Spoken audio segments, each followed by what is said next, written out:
Welcome back to the Deep Dive. Today we're looking at a situation that is, frankly, reshaping the entire North American economy. We're talking about a fierce trade conflict between the U.S. and Canada. And it has spiraled so far beyond just political talk. I've seen analysts calling this an economic earthquake. And that's not an exaggeration. I mean, for context, you have to remember who we're talking about. Canada was America's #2 trading partner in 2024. We're talking about, what, over $760 billion in trade? Exactly. $762 billion. These are two of the most intertwined economies on the planet. And now, suddenly, you have a situation where an entire nation, almost 39 million people, are deciding to just stop buying American. And that's the core of what we're diving into today, that consumer decision. Our mission is to unpack this chain reaction. Right. How some aggressive U.S. tariffs led to a really sharp strategic response from the Canadian government. And then even more importantly, how that exploded into this massive grassroots consumer boycott, the biggest in North American history. A boycott that is now costing the U.S. economy billions and, maybe more importantly, just shredding decades of trust. It's so much more than a trade dispute. When you get that level of consumer consensus against a key ally, you're watching a fundamental shift. It has real measurable consequences. Not just for the big corporations, but for, small businesses, workers on both sides of that border. Absolutely. Okay, so let's start with the spark, the initial actions from the U.S. administration. The timeline here is pretty clear. It all kicks off early in 2025. It does. February 1st.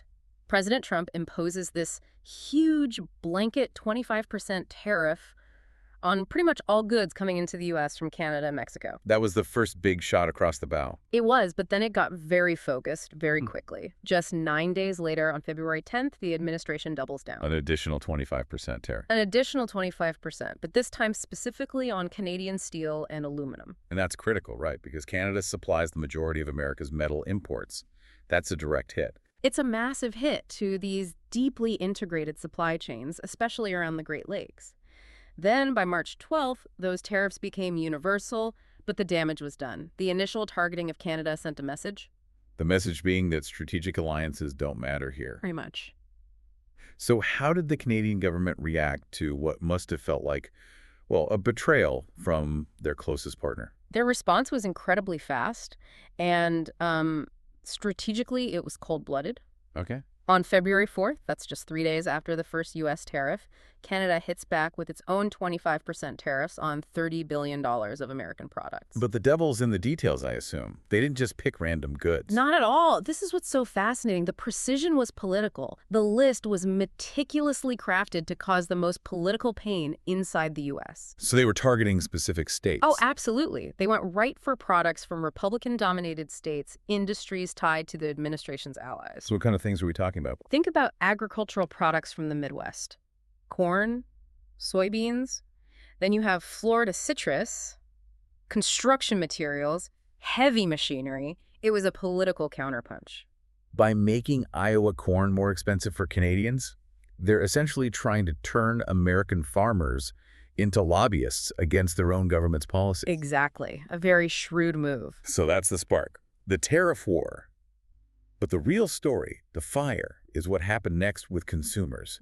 Canadians saw this as economic bullying. And they responded in a way that historically we just haven't seen in North America. The scale of it is what's so mind-blowing. Right. An Angus Reid poll, and this was taken really early, late February, found that 98% of Canadians were actively trying to find Made in Canada labels when they were shopping. 98%. I mean, that's basically a national consensus. Right. But you always wonder if that initial anger holds right. It did. That's the amazing thing. By July, we had hard data showing 71% of Canadian consumers were actively buying fewer U.S. products. And what does that mean in real numbers? You're looking at about 12 million households.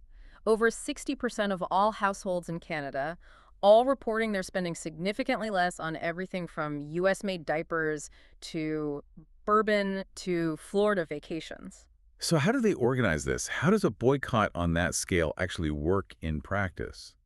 Well, this is where the sophistication of a modern movement comes in. Technology played a huge role. The smartphone apps. Exactly. You had apps like MapleScan, OScanada. You could just be in the grocery aisle, scan a barcode, and it would instantly tell you if the product was American-made. And if there was a Canadian alternative available. Right. It made participating incredibly easy. So with consumers driving this so hard, how did the retailers react? Did they get on board? They became accelerators. Major liquor stores across 4 provinces just pulled American alcohol from the shelves. Wow. And grocery stores, big chains and small ones, started putting up huge Made in Canada signs, sometimes even explicitly encouraging shoppers to avoid U.S. products. When the whole retail system backs the boycott, it becomes, as you said, an earthquake. An economic tsunami, not just a ripple. You mentioned something earlier I want to circle back on, the idea of inelastic demand. Can you break that down for us? Because I think it explains why this was so damaging. Sure. So before all this, Canadian demand for a lot of U.S. brands was pretty inelastic. In simple terms, that just means even if the price went up a bit, people would likely keep buying it. Brand loyalty, convenience, that sort of thing. Right. But the boycott fundamentally changed the product. It wasn't just about price anymore. The product itself became politically toxic. Precisely. The tariffs made things more expensive, sure, that should have reduced demand a little, but the boycott amplified that effect 10 times over. It wasn't about the 25% price hike, it was about national pride. So people were avoiding goods on principle, not just price. And that's a much bigger problem for U.S. companies. A much, much bigger problem. Okay, so with 71% of shoppers avoiding U.S. goods, where did this earthquake hit first? Where did the numbers just fall off a cliff? Travel and tourism, without a doubt. It's a sector where people can easily change their plans if they feel unwelcome. And the numbers? Canadian border crossings into the U.S. dropped 19% in the first 10 months of 2025. By June, Canadian tourism to the U.S. had plummeted by a staggering 33% year over year. A third. That's a devastating decline. Our sources had some local stories that really drive this home. They do. Take a small hotel owner in Montana. One owner reported a $38,000 loss just from Canadian customers vanishing over the summer. For a small family business, that's not a rounding error, that's survival. It determines whether you hire people or not. And then you have places like Florida, which depends so heavily on Canadian snowbirds in the winter. They must be seeing billions in revenue just evaporate. They are. And when you zoom out, the World Travel and Tourism Council estimates the U.S. is on track to lose $12.5 billion in international tourism revenue in 2025 alone. And the Canadian boycott is the single biggest piece of that loss. The largest single contributor. $12.5 billion. That number alone shows you the power of this consumer movement. And it goes way beyond vacations. Look at retail. American bourbon and whiskey, their sales fell by double digits in months. U.S. grocery brands just started vanishing from shelves as retailers adapted. And agriculture. Since the retaliatory tariffs targeted those specific states. They got hit twice. Florida citrus, Midwest corn, Texas meat. The demand just collapsed. This is where you see the combined effect. A tariff is math. A boycott is emotion. So the boycott is maybe doubling or tripling the damage the tariffs would have caused on their own. That's what the early analysis suggests, yes. Let's bring this home to the average American household, because this isn't some abstract policy debate. People are paying the price. They really are. The Tax Foundation did the math. They calculated that these tariffs work out to an average tax increase of about $1,200 per U.S. household. That's money coming directly out of people's pockets. It is. And then there are the job losses. The Yale Budget Lab put out some pretty stark numbers on that. I saw those. Shocking, really. They estimated that because of all this, U.S. real GDP growth would be 0.5 percentage point lower in 2025. And crucially, that payroll employment would be 490,000 jobs lower by the end of the year. 490,000 jobs. That's a huge human cost. It really is. You've got manufacturing workers in Ohio with reduced hours, but you also have the wait staff, hotel clerks, the small business owners in Washington, Montana, all these border states who are seeing their revenue drop by 30–40%. It's devastating. But beyond the dollars and the jobs, the long-term damage here might be the erosion of trust. Without a doubt. Companies spent decades building these incredibly complex supply chains based on one simple idea. Trade with Canada is safe and reliable. And that assumption is just gone, shattered in less than a year. It's been shattered. And the justification the administration used for the tariffs, Section 232, national security. That seems particularly insulting to an ally like Canada. It stretches credibility to the breaking point. To say that steel imports from your closest military ally, a fellow NATO member, is a threat to national security.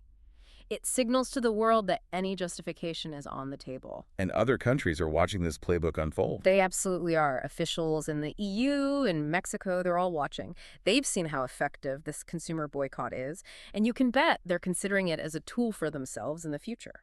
So this Canadian boycott has become a roadmap for how other allies can push back. A very powerful roadmap. So how is this playing out politically within the U.S. now that the pain is being felt? Well, early on, polls showed support for getting tough on trade. But as the costs, that $1,200 tax hike, the job losses, became real, that support has softened a lot. So Americans are split now. It's basically 50-50. But in Canada, support for the boycott is still overwhelming. It's a matter of national pride.